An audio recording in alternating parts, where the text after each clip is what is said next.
আসসালামু আলাইকুম। আজ 29 রমজান আর কালকে আমাদের ঈদ।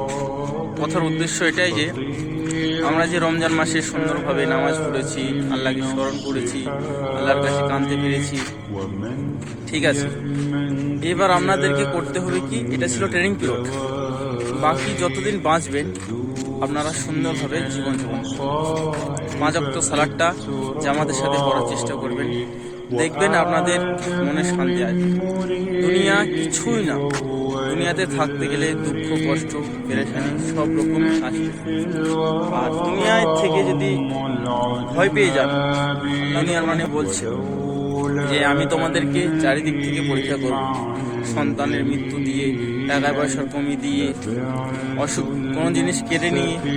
ইন্না আল্লাহ মা সাবির, যে বান্দা সবর করবে আমি তাকে জান্নাত দান করব এবং তাকে উত্তম কিছু দান করব। তো আল্লাহর প্রতি ভরসা রেখে 5 ওয়াক্ত নামাজটা চালিয়ে যান এবং ভালো কাজ করতে থাকুন এবং লোককে জানান যে নামাজ সম্পর্কে, আল্লাহ সম্পর্কে, নবী করিম সাল্লাল্লাহু আলাইহি সম্পর্কে সবাই একটু সচেতন করুন। আর আপনারা জানেন বর্তমানে ফিলিস্তিনের অবস্থা কিরকম, তো আপনারা একটু চেষ্টা করবেন যেমন করে হোক, দোয়ার মাধ্যমে হোক, টাকা পয়সা দিয়ে হোক, যতটুকু পারবে সাহায্য করবেন। দেখা হচ্ছে পরের ভিডিওতে। আসসালামু আলাইকুম।